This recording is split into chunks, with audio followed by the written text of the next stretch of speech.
किसी का पीछे से बहादुरी दिखा रहा है। मुंह नीचे, आंखें बंद, मुंह बंद, कुछ भी हो रहा है ना होने देना। अबे बाहर आके चिल्लाना।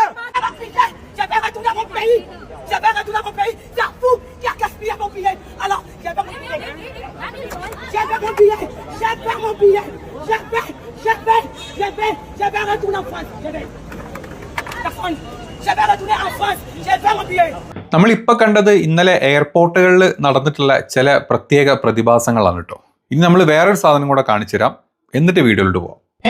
पुतिन दिखाई दे रहा है स्क्रीन पर, व्लादिमीर पुतिन आपको स्क्रीन पर दिखाई दे रहे हैं। प्रधानमंत्री नरेंद्र मोदी को रिसीव करने के लिए अपने ब्लैक सूट में फिट स्मार्ट पुतिन तेजी से भारत की धरती पर दिल्ली में कदम रखते हुए historic moment for the world environment.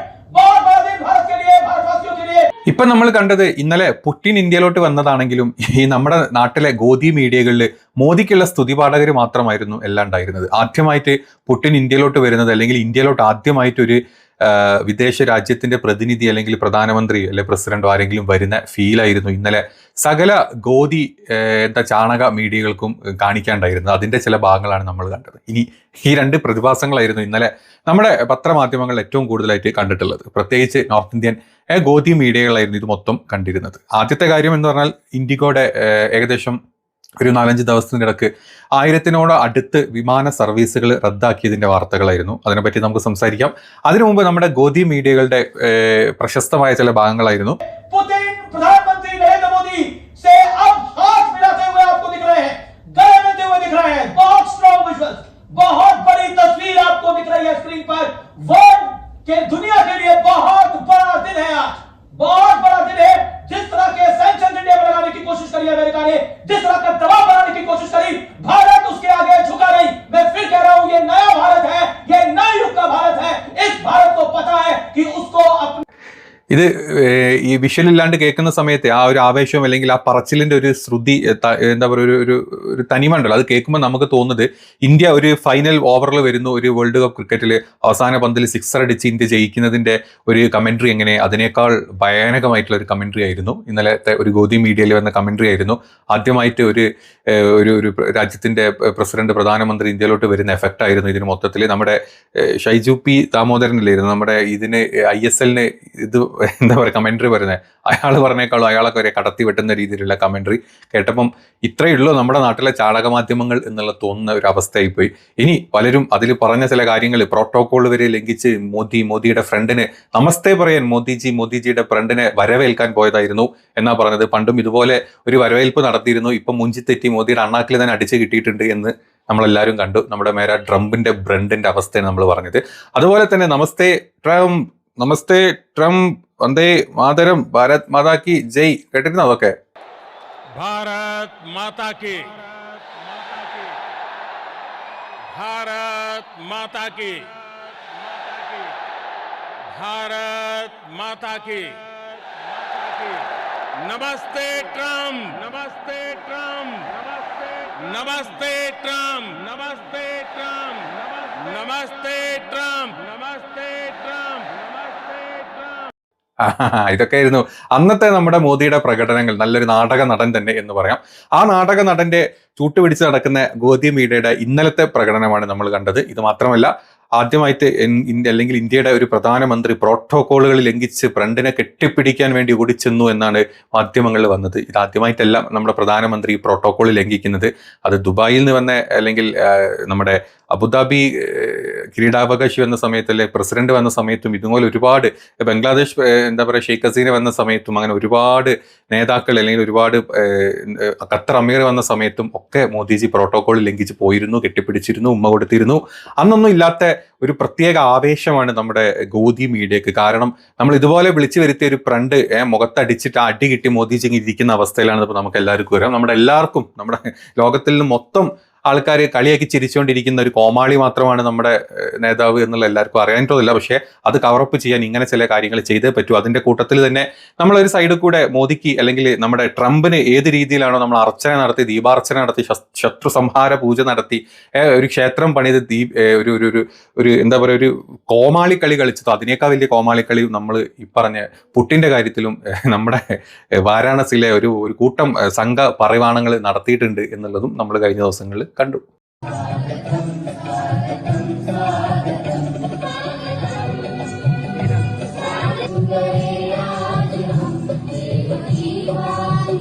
ഇനി ഇതൊക്കെ കഴിഞ്ഞ് നമ്മുടെ മോദിജിയുടെ പുതിയ ഫ്രണ്ടിനോട് നമ്മുടെ ഒരു ഗോദി മീഡിയയിലെ ഒരു ആള് വന്ന് ചോദിച്ചു, അല്ലെങ്കിൽ ഒരു പത്രപ്രവർത്തക എന്ന് പറയാൻ പറ്റില്ല, ഒരു ഗോദി പ്രവർത്തക വന്ന് ചോദിച്ചു, ഞങ്ങളുടെ പ്രധാനമന്ത്രിയുടെ പ്രൈം മിനിസ്റ്റർ കഴിഞ്ഞ ഒരുപാട് വർഷങ്ങളായിട്ട് രാവ് പകലില്ലാണ്ട് ഒരു ഫെസ്റ്റിവൽസും ഒരു കാര്യങ്ങളും ഇല്ലാണ്ട് ഓടി നടന്ന് 24 hours ജോലി ചെയ്തുകൊണ്ടിരിക്കുകയാണ് രാജ്യത്തിന് വേണ്ടി. നിങ്ങളും അതുപോലെ തന്നെയാണോ? ഇനി ക്രിസ്മസും ഇതൊക്കെ വരാൻ പോവില്ലേ, നിങ്ങൾക്ക് ലീവൊക്കെ ഉണ്ടോ, അല്ലെങ്കിൽ നിങ്ങൾക്ക് റെസ്റ്റ് എടുക്കാൻ സമയമുണ്ടോ എന്നുള്ളൊരു ചോദ്യമാണ് ചോദിച്ചത്. ഇത് കേട്ട് നെട്ടിത്തെരിച്ചത് ആരാന്നറിയോ? കേട്ട് നോക്ക്. So we've been shadowing you for 3 days and we see how hard you've been working. As hard as our Prime Minister. Do you ever take a break? And are you going to get a break in the New Year and Christmas that's coming? 3 дня за вами следили и видели, что вы работаете, не покладая рук, точно так же, как наш премьер-министр. Вы планируете вообще отдыхать когда-нибудь? Планируете ли отдохнуть на Новый год, на Рождество? Кто работал в спецслужбах, я или вы? За мной следите 3 дня. You know, who is the one from the intelligence community? Because you are shadowing me. Vice versa. Thank you very much.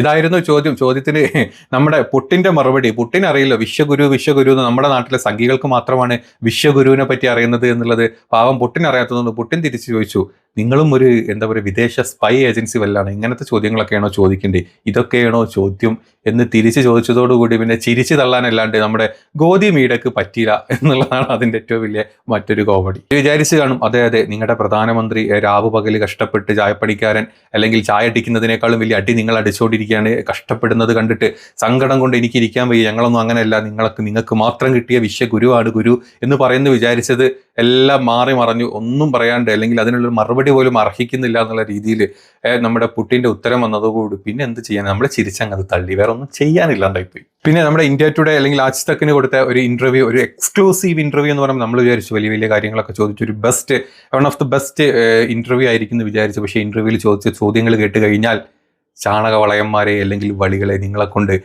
കൊണ്ട് എന്തിനു പറ്റും എന്ന് തോന്നിപ്പോയി. അതിലെ ഗിദുമോന്റെ ചോദ്യം ഇതായിരുന്നു, കഴിഞ്ഞ 25 വർഷത്തിനിടയിൽ ഇന്ത്യ റഷ്യ ബന്ധം ഏറ്റവും കൂടുതൽ ശക്തിപ്പെടുത്തിയ ഇന്ത്യൻ പ്രധാനമന്ത്രി ആരാണ് എന്നായിരുന്നു ചോദ്യം. പക്ഷേ കഴിഞ്ഞ 25 വർഷമല്ല, കഴിഞ്ഞ 75 വർഷമായിട്ട് ഇന്ത്യ റഷ്യ ബന്ധമുണ്ടെന്നും അതങ്ങ് തുടക്കം മുതൽ നെഹ്റു ഉള്ള കാലം മുതലുള്ള ബന്ധമാണെന്നും ഈ പാവപ്പെട്ട ഈ ഗോദി മീഡിയക്കാർക്ക് അറിയില്ല. ഗോദി മീഡിയക്ക് വന്നത് കഴിഞ്ഞ 10-20 വർഷം കൊണ്ട്, അല്ലെങ്കിൽ സ്പെഷ്യലി എടുത്ത് പറഞ്ഞാൽ കഴിഞ്ഞ 11 വർഷം കൊണ്ട് മാത്രമാണ്. അതിന് മുമ്പുള്ള പ്രചാരണത്തിന്റെ ഭാഗത്ത് ഗോദിയുടെ കൂടെ കൂടി ഗോദിയുടെ പൈസ വാങ്ങി ഗോദി മീഡിയകളായിട്ടുള്ള മീഡിയകൾക്ക് ഇതിനെപ്പറ്റി അറിയില്ല. പക്ഷേ ഈ ചോദ്യത്തിനുള്ള ഉത്തരം വളരെ അൺഡീസെന്റ് ആയിട്ട് ഇവരുടെ മുഖത്തടിക്കുന്ന പോലെയായിരുന്നു പുട്ടിന്റെ അതിനുള്ള ഉത്തരം. ആ ഉത്തരം ഇങ്ങനെയായിരുന്നു. Who do you think in your span of being a leader here in Russia really made that difference since you were in power in enhancing India-Russia ties? Which are the prime ministers? Ну, вы знаете, это я уже говорил, вы меня просили дать... You've asked me to characterize other leaders of other countries. На мой взгляд, не очень You know, прилично. I don't think it's very decent. നിങ്ങൾ ചോദിച്ച ചോദ്യത്തിന് ഒരാളുടെ പേര് പറയുക എന്ന് പറയുന്നത് തന്നെ indecent ആയിട്ടുള്ള കാര്യം, അസഭ്യമായിട്ടുള്ള കാര്യമാണ്. ഒരാളുടെ പേര് പറഞ്ഞിട്ടല്ല ഇത് ഉണ്ടാക്കേണ്ടത്. ഇന്ത്യ റഷ്യ ബന്ധം കഴിഞ്ഞ 75 വർഷത്തോളമായിട്ട് മുന്നോട്ട് പോകുന്നുണ്ട്. അല്ലെങ്കിൽ ഇതിനൊരാളെ എടുത്ത് പേര് പറഞ്ഞ് സംസാരിക്കേണ്ട കാര്യമില്ല. ഇൻഡീസെന്റ് ക്വസ്റ്റ്യൻ ആണ്. ഇതുവരെ ഇവരുടെ മുഖത്ത് നോക്കി പറഞ്ഞിട്ടും ഉളുപ്പില്ലാണ്ട് ചിരിച്ചിരിക്കുന്ന 2 ഗോദി കുട്ടികളെയാണ് നമ്മൾ ആ വീഡിയോയിൽ കണ്ടത്. ഇതൊക്കെയാണ് നമ്മുടെ ഗോദി മീഡിയ ഇന്നലെ പൊട്ടിഘോഷിച്ചുകൊണ്ടിരിക്കുന്നത്. ഇനി സത്യത്തിൽ ഈ പറഞ്ഞ ട്രംപ് മോദി അല്ലെങ്കിൽ പുടിൻ ഇങ്ങോട്ട് വന്നിട്ട് എന്ത് വലിയ സംഭവങ്ങളാണ് ഇന്ത്യയിൽ നടന്നത് എന്ന് നമ്മൾ നോക്കിക്കഴിഞ്ഞാൽ ഒന്നുമില്ല. കയറ്റുമതി $100 ബില്യൺ വർദ്ധിപ്പിക്കാനുള്ള ചർച്ച നടന്നു. ഒരു തീരുമാനങ്ങളും അതിലില്ല. നടക്കട്ടെ എന്ന് നമുക്ക് വിചാരിക്കാം. അതല്ലാണ്ട് ചില സൈനിക ഇപ്പൊ S-400 പോലത്തെ എന്താ പറയുക നമ്മുടെ സൈനിക പ്രതിരോധ ശേഷിയുള്ള ഒരു സിസ്റ്റം നമുക്ക് 2018 ഓർഡർ ചെയ്തത് പോലും ഇതുവരെ നമ്മുടെ അടുത്തോട്ട് കിട്ടിയിട്ടില്ല. അപ്പം അത് വീണ്ടും നമ്മൾ ഒരു ഓർഡറും കൂടെ കൊടുത്തിട്ടുണ്ട് എന്നാണ് പറയപ്പെടുന്നത്. അതല്ലാണ്ട് സുക്കോയ് 57 പോലത്തെ അത്യാധുനിക വിമാനങ്ങളുമായിട്ടുള്ള കരാറുകൾ നമ്മൾ ഏറ്റെടുക്കും, അല്ലെങ്കിൽ നമ്മൾ അതിലോട്ട് സൈൻ ചെയ്യും, നമുക്ക് അതിന്റെ നിർമ്മാണത്തിന്റെ ഒരു ഭാഗം നമുക്ക് ഇവിടെ ചെയ്യാം എന്നുള്ള തീരുമാനങ്ങളിലോട്ട് എത്തി എന്ന് പറയുന്നു.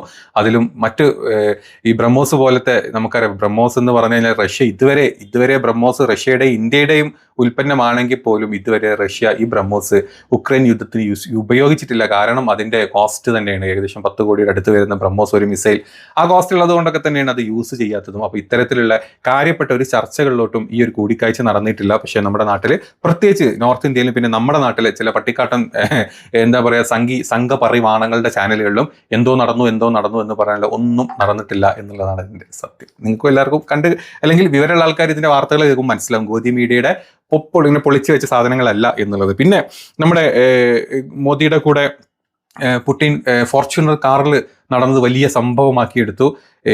സത്യത്തിൽ എന്താ പറയുക, പുടിൻ ആദ്യമായിട്ടല്ല ഇങ്ങനെ കാറിൽ പോകുന്നത്. അന്ന് SCOയുടെ സമയത്ത് അവിടെ ചെന്ന സമയത്തും എന്താ പറയുക, പുടിൻ മോദിയുടെ കൂടെ കാറിൽ കയറിയത് എന്തോ മോദിക്ക് അല്ലെങ്കിൽ പുടിനും ഡിസ്കസ് ചെയ്യാനാണ് പറഞ്ഞിരുന്നത്. സത്യത്തിൽ ഹിന്ദി അറിയാത്ത പുടിൻ, റഷ്യൻ അറിയാത്ത മോദി, ഇവർക്ക് രണ്ടുപേർക്കും സംസാരിക്കാൻ പറ്റുന്ന ഇംഗ്ലീഷ് എന്ന ഭാഷ ഈ രണ്ടുപേർക്കും ഒട്ടും വശവുമില്ല. ഇവർ എന്ത് പറയാനാന്നുള്ളത് ചിന്തിച്ചു കഴിഞ്ഞാൽ പടച്ച തമ്പുരാന് പോലും അറിയില്ല ഇവരെന്താ സംസാരിച്ചതെന്നുള്ളത്. അപ്പം ആ ഒരു ചോദ്യം കൂടെ വന്നിരുന്നു. ആ ചോദ്യത്തിനുള്ള ഉത്തരം വളരെ ലളിതമായിരുന്നു. Very interesting question, because when you met Prime Minister Narendra Modi in SCO, and there was this picture and video of you and him going in a car. We just went outside into the street and my car was there, and I suggested that we should get together just, as a sign of friendship, of comradeship. There's nothing, no complicated orchestration, just as friends. We got together in one car and we spoke. Along the road there was always something to talk about, and we had a conversation. We even sat in the car for quite some time, and then I said yes, we should go because they're waiting for us, but there's nothing special about that.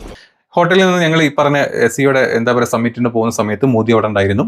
ഞങ്ങൾ just കണ്ട സമയത്തൊക്കെ ഒരുമിച്ച് പോകാം എന്ന് പറഞ്ഞു, കാറിൽ കയറി പോന്നു. പക്ഷെ നമ്മുടെ അവിടുത്തെ ഗോദി മീഡിയ പറയുന്നത് മോദിയെ കൊല്ലാനുള്ള ലക്ഷ്യം ഉണ്ടായിരുന്നു, അത് സംയുക്തമായിട്ട് നമ്മുടെ റോക്കും അതുപോലെ തന്നെ റഷ്യൻ ഏജൻസിക്കും അറിഞ്ഞതിന് ശേഷം ഇവർ രണ്ടുപേരും കൂടെ സംയുക്തമായിട്ട് പ്രൊട്ടക്ഷൻ ഒരുക്കിയതാന്നൊക്കെ പറഞ്ഞത്. സത്യത്തിൽ ഇതിനു മുമ്പ് പുടിൻ നമ്മുടെ ഉത്തര കൊറിയയുടെ എന്താ പറയുക പ്രസിഡന്റിനെ കൂടെ ഒരുമിച്ച് കാർ ഡ്രൈവ് ചെയ്ത് പുള്ളിയുടെ ഒരു നോർമൽ റുട്ടീൻ ആയിട്ടാണ് പുള്ളി അത് ചെയ്യാറുള്ളത് എന്ന് ഈ പാവപ്പെട്ട സംഘി കുഞ്ഞുങ്ങൾക്കും അതല്ലെങ്കിൽ ഈ നമ്മുടെ നാട്ടിലെ ഈ ഗോദി മീഡിയക്കും അറിയാത്തത് കൊണ്ട് ഇതൊക്കെ കൊട്ടിഘോഷിക്കപ്പെടുന്നു നമ്മുടെ നാട്ടിൽ. അപ്പം ഇത്രയും കാര്യങ്ങളാണ് ഈ ഗോദി മീഡിയകൾ നമ്മുടെ മുമ്പിലോട്ട് വെച്ച് തന്നിട്ടുള്ള വെറും ബലൂൺ. നമ്മൾ ഒരു കുത്തി കഴിഞ്ഞാൽ പൊട്ടിത്തെറിയുന്ന വിശ്വകുരു എന്ന കുരുവിൻ്റെയും നമ്മുടെ ഗോദി മീഡിയയുടെയും അവസ്ഥ. ഇനി ഇന്നലത്തെ കാര്യം എടുത്ത് നോക്കിക്കഴിഞ്ഞാൽ, ഇപ്പം ഇന്നലെ നമുക്കറിയാം ഇന്നലത്തെ ഈ ഇൻഡിഗോയുടെ കാര്യം എന്ന് പറഞ്ഞു കഴിഞ്ഞാൽ വളരെ പരിതാപകരമാണ്. അവിടുത്തെ യഥാർത്ഥ ഇൻഡിഗോയുടെ കാര്യം എന്താണെന്ന് പല ആൾക്കാർക്കും അറിയില്ല സത്യത്തിൽ. അതാണ് അതിൻ്റെ സത്യം. എന്താണ് ഇവിടെ നടന്നത്, ഇതിനുള്ള കാരണങ്ങൾ, നമ്മുടെ കേന്ദ്ര സർക്കാർ ഇതിൽ എത്രത്തോളം ഇൻവോൾവ് ആണ് എന്നാണ് നമ്മൾ ഈ വീഡിയോയിൽ പറയാൻ പോകുന്നത്. സത്യത്തിൽ ഇൻഡിഗോയുടെ ബ്ലാക്ക് മെയിലിംഗ് ആയിരുന്നു നമ്മൾ ഇന്നലെ കഴിഞ്ഞ 2-3 ദിവസമായിട്ട് കണ്ടുകൊണ്ടിരിക്കുന്നത്. അതിൽ നമ്മുടെ സർക്കാർ മുട്ടുകുത്തി കുനിഞ്ഞിരുന്നു എന്ന് തന്നെ പറയേണ്ടി വരും. കാരണം നമ്മുടെ നാട്ടിലെ ഇപ്പോഴത്തെ സർക്കാർ നമ്മുടെ കയ്യിലുള്ള എന്തൊക്കെ മേഖലകളുണ്ട് ഈ മേഖലകളെല്ലാം സ്വകാര്യ മേഖലയ്ക്ക് വിറ്റൊഴിവാക്കി കയ്യും വീശിയിരുന്ന് രാജ്യത്തെ ആളുകളെ പറ്റിച്ച് അല്ലെങ്കിൽ കുറേ തീവ്രവാദിയും വർഗീയതയും മറ്റതും പറഞ്ഞ ആൾക്കാരെ പറ്റിച്ച് ജീവിക്കുന്ന ഒരു സർക്കാരാണ് നമ്മുടെ നാട്ടിലുള്ളത്. അതിന്റെ ഭാഗമായിട്ട് തന്നെയാണ് നമ്മുടെ കയ്യിലുണ്ടായിരുന്ന എയർ ഇന്ത്യ പോലും ടാറ്റനേക്കാൾ അല്ലെങ്കിൽ എയർ ഇന്ത്യനേക്കാൾ വലിയ ഒരു രാജ്യത്തിനകത്തും രാജ്യത്തിന്റെ പുറത്തും ഒരു വലിയ ഫ്ലൈറ്റ് എയർലൈൻസ് ഉണ്ടാക്കിയതാണ് ഇൻഡിഗോ. ഏകദേശം 64% നമ്മുടെ ടോട്ടൽ നമ്മുടെ ടോട്ടൽ എന്താ പറയുക വ്യോമയാനം കൺട്രോൾ ചെയ്യുന്നത് ഇൻഡിഗോ ആണ്. ബാക്കി വരുന്ന പെർസെൻറ്റേജ് മാത്രമേ ഉള്ളൂ ടാറ്റയുടെ കയ്യിൽ പോലും. അപ്പം ഒരു പുതിയ DGCAയുടെ അതായത് ഡയറക്ടർ ജനറൽ ഓഫ് സിവിൽ ഏവിയേഷന്റെ പുതിയൊരു നിയമം കൊണ്ടുവന്നിരുന്നു കഴിഞ്ഞ വർഷം. അതായത് വിത്തിൻ 2 ഇയേഴ്സിന്റെ ഇടയ്ക്ക് ഇപ്പോഴത്തെ പൈലറ്റുമാരുടെ ഡ്യൂട്ടി അവേഴ്സിലുള്ള സമയക്രമങ്ങളിലെ ചേഞ്ചസ് ഇത് വരുത്താൻ കാരണം കണ്ടിന്യൂസ്ലി ഇങ്ങനെ ഒരു റെസ്റ്റില്ലാണ്ട് പറന്നുകൊണ്ടിരുന്ന അത് ഭയങ്കരമായിട്ട് ആരോഗ്യത്തെ ബാധിക്കും. അത് ജനങ്ങൾക്കും അല്ലെങ്കിൽ യാത്രക്കാർക്ക് ഒരു ഭീഷണിയാണ്. അതുകൊണ്ട് തന്നെ ഇന്റർനാഷണൽ സ്റ്റാൻഡേർഡിലേക്ക് നമുക്ക് ഉയരാൻ വേണ്ടിയിട്ട് നമ്മളിപ്പം ഒരു 5 ദിവസം നമ്മൾ ഫ്ലൈ ചെയ്ത് കഴിഞ്ഞാൽ 48 മണിക്കൂർ മിനിമം എങ്കിലും ലീവ് അല്ലെങ്കിൽ വിശ്രമം കൊടുക്കണം എന്നുള്ളതായിരുന്നു. അങ്ങനെയാണെങ്കിൽ ഇപ്പം ഉള്ളതിനേക്കാൾ ഇനിയും പൈലറ്റ്സിന്റെ എണ്ണം ഈ പറഞ്ഞ ഇൻഡിഗോയും എയർ ഇന്ത്യ എല്ലാവരും കൂട്ടേണ്ടതായിട്ടുണ്ട്. ഇപ്പോഴത്തെ ഒരു കണക്ക് പ്രകാരം ഏകദേശം ഇൻഡിഗോയുടെ കയ്യിലുള്ളത് 417 വിമാനങ്ങളാണ്. ഈ 417 വിമാനങ്ങൾക്ക് 5500ഓളം പൈലറ്റുമാരുണ്ട്. ഒരു വിമാനത്തിന് ഏകദേശം 13 പൈലറ്റുമാരാണ്. ഇതേ സ്ഥാനത്ത് എയർ ഇന്ത്യയുടെ കാര്യം 187 വിമാനങ്ങളെ അവർക്കുള്ളൂ. 3500ഓളം പൈലറ്റുമാർ, ഒരു വിമാനത്തിന് ശേഷം 19 പൈലറ്റുമാർ എന്നുള്ള രീതിയിലാണ്. ഇത് ഇന്റർനാഷണൽ സ്റ്റാൻഡേർഡിലോട്ടും നമ്മൾ വന്നിട്ടില്ല. അപ്പൊ അതുകൊണ്ട് വിത്തിൻ 2 ഇയറിൽ ആളുകളുടെ റിക്രൂട്ട്മെന്റ്, പൈലറ്റ്സിന്റെ റിക്രൂട്ട്മെന്റ് കൂട്ടിയിട്ട് ഈ പറഞ്ഞ പോലെ 2 ദിവസം അടുപ്പിച്ച് 48 മണിക്കൂറോളം ലീവ് കൊടുക്കണം, ഇവർക്ക് വിശ്രമം കൊടുക്കണം എന്നുള്ള ചില കാര്യങ്ങളും, പിന്നെ അതുപോലെ തന്നെ നൈറ്റ് ഫ്ലൈറ്റ്സിന്റെ ഒക്കെ സമയക്രമങ്ങളിലെ ചേഞ്ചസും ഒക്കെ കൊടുക്കണം എന്നായിരുന്നു നമ്മുടെ ഡി ജി സിയുടെ ഒരു എന്താ പറയുക പുതിയ നിയമം. അത് വന്നപ്പോൾ തന്നെ ഇൻഡിഗോ അതിന് പറ്റില്ല. കാരണം ഇൻഡിഗോ ഏറ്റവും മിനിമൽ സ്റ്റാഫിൽ ഏറ്റവും കൂടുതൽ പ്രോഫിറ്റ് നേടണം എന്നുള്ള രീതിയിലാണ് ഇൻഡിഗോയുടെ പ്രവർത്തനം നടക്കുന്നത്. അതുകൊണ്ട് ഇൻഡിഗോ അന്നേ ഇവർക്ക് താക്കീത് കൊടുത്തു, ഇങ്ങനെയാണെങ്കിൽ ഞങ്ങൾക്ക് ഒരു നമ്മളെ ബസ് സമരം പോലത്തെ പരിപാടികളൊക്കെ തന്നെ, അതെ ഞങ്ങൾ സർവീസുകൾ റദ്ദാക്കും, ഞങ്ങൾ സമയം ഡിലേ ചെയ്യുന്നൊക്കെ അന്ന് പറഞ്ഞിരുന്നു. അതിന്റെ മുന്നോടിയായിട്ട് നമ്മുടെ ഗവൺമെന്റിനെ പേടിപ്പിച്ചിട്ടുള്ള ഒരു സമര പ്രഖ്യാപനം തന്നെയാണ് നമ്മൾ കഴിഞ്ഞ 2 ദിവസം കണ്ടത്. ഇത് കാരണം രാജ്യത്തെ ആയിരക്കണക്കിന് യാത്രക്കാർ, അതിൽ മരണങ്ങളുണ്ടാവും, കല്യാണങ്ങളുണ്ടാവും, ഒരുപാട് കാര്യങ്ങളുണ്ടാവും, ബിസിനസ്സുകളുണ്ടാവും, മറ്റു ഒരുപാട് കാര്യങ്ങൾക്ക് പേഴ്സണലി ഒരുപാട് ആൾക്കാർ ബുദ്ധിമുട്ടി വലഞ്ഞു. നമ്മുടെ ഗവൺമെന്റിന് ഒന്നും ചെയ്യാൻ പറ്റാണ്ട് കയ്യും കെട്ടി നോക്കിയിരിക്കാൻ പറ്റി. എന്നിട്ട് ഇന്നലെ നമ്മുടെ എന്താ പറയാ നമ്മുടെ വ്യോമയാന മന്ത്രി, എന്താണ് അയാളുടെ പേര്, രാംമോഹൻ നായിഡു അല്ലെ, മന്ത്രിയായ രാംമോഹൻ, സിവിൽ ഏവിയേഷൻ മന്ത്രിയായിട്ടുള്ള രാംമോഹൻ നായിഡു ഇവരെ വിളിച്ചിട്ട് ഒരു മീറ്റിംഗ് വിളിച്ചിട്ട് അതിന്റെ ഫോട്ടോ എടുത്ത് ട്വിറ്ററിൽ അപ്ലോഡ് ചെയ്ത്, എന്നിട്ട് മുട്ടും കുത്തി നിങ്ങൾ പറഞ്ഞ പോലെ തന്നെ ഞങ്ങൾ പഴയതുപോലെ തന്നെ സമയച്ചുരുക്കം മാറ്റുന്നുണ്ട്, വെറും 36 മണിക്കൂർ മതി, 48 മണിക്കൂറുള്ളത് ഒഴിവാക്കാം, കൂപ്പ് കുത്തി നമ്മുടെ ഗവൺമെന്റ്, ഇന്ത്യ ഗവൺമെന്റ് ഈ പറഞ്ഞ സ്വകാര്യ കമ്പനികളുടെ മുമ്പിൽ അടിയറവ് പറഞ്ഞൊരവസ്ഥയാണ് നമ്മൾ കണ്ടത്. നമുക്കൊരു കൺട്രോൾ ഇല്ലാത്ത അവസ്ഥയിലോട്ട് വന്നു. ഇതേ സ്ഥാനത്ത് ഇൻഡിഗോ ഡൗൺ ചെയ്ത സമയത്ത് എയർ ഇന്ത്യയുടെ ഫ്ലൈറ്റ് ചാർജസ് നിങ്ങൾ കണ്ടു കാണും. ഒരു ചെറിയ യാത്രക്ക് 50,000 60,000 രൂപ വെച്ച് അവർ ഫ്ലൈറ്റ് ചാർജ് ഇട്ടു. അതിൽ പോലും നിയന്ത്രണം കൊണ്ടുവരാൻ ഗോദി മീഡിയക്കോ അല്ലെങ്കിൽ നമ്മുടെ ഗോദി സർക്കാരിനോ പറ്റുന്നില്ല. കാരണം നമ്മൾ അവർക്ക് മുന്നിൽ കുനിഞ്ഞിരിക്കുന്ന അവസ്ഥയിൽ നമുക്ക് എല്ലാവർക്കും വരാൻ. കഴിഞ്ഞ ദിവസം എയർ ഇന്ത്യ ആയിട്ടുണ്ടായിരുന്ന പുതിയൊരു കരാറിൽ ഏകദേശം 750ഓളം കോടിയുടെ ഒരു കണക്ക് നിങ്ങൾ കണ്ടു കാണും. അല്ലെങ്കിൽ നമുക്ക് കിട്ടിയ സംഭാവന, BJP കിട്ടിയ സംഭാവനയുടെ കണക്കൊക്കെ നിങ്ങൾ കണ്ടു കാണും. ഇതിൻ്റെയൊക്കെ പിന്നിലുള്ള കളികൾ വലുതാണ്. അതുകൊണ്ട് തന്നെ നമ്മുടെ DGC എന്നൊക്കെ പറഞ്ഞാൽ വെറും director general of civil aviation എന്നൊക്കെ പറഞ്ഞാൽ വെറും നോക്കുകുത്തികളായിട്ടിരിക്കേണ്ട അവസ്ഥയാണ് ഇപ്പം നമ്മുടെ മുമ്പിൽ, നമ്മുടെ രാജ്യത്തെ സർക്കാരിൻ്റെ ഒരു അവസ്ഥയാണ് ഈ കാണിച്ചുകൊണ്ടിരുന്നത്. ഇതൊന്നും കാട്ടി അല്ലെങ്കിൽ മുന്നോട്ട് കൊണ്ടുവരാൻ ഒരു ഗോദി മീഡിയക്കും പറ്റിയില്ല. കാരണം ഗോദി മീഡിയ അപ്പുറത്ത് പുട്ടിൻ്റെ തീട്ടത്തിൻ്റെ അളവെടുത്തുകൊണ്ടിരിക്കുകയായിരുന്നു. അത് നിങ്ങൾക്ക് അറിയാലോ അല്ലേ. പുട്ടിൻ ഇന്ത്യയിൽ വന്നാലല്ലേ, ലോകത്ത് എവിടെ ചെന്ന് കഴിഞ്ഞാലും പുട്ടിൻ ഇടുന്ന വിസർജ്യം പോലും എടുത്ത് തിരിച്ച് സ്വന്തം അവരുടെ കൺട്രിയിലോട്ട് കൊണ്ടുവരുന്ന അത്രയും എന്താ പറയുക സെക്യൂരിറ്റി ഉള്ള ഒരാളാണ് പുട്ടിൻ. ആ പുട്ടിനാണ് മോദി കെട്ടിപ്പിടിച്ച് ഞങ്ങളെ മോദി വലുതാണ് എന്നും പറഞ്ഞ് നടക്കുന്ന ഈ വെട്ടാവളിയന്മാരോടൊക്കെ പിന്നെ എന്ത് പറയാനാ, കഷ്ടം.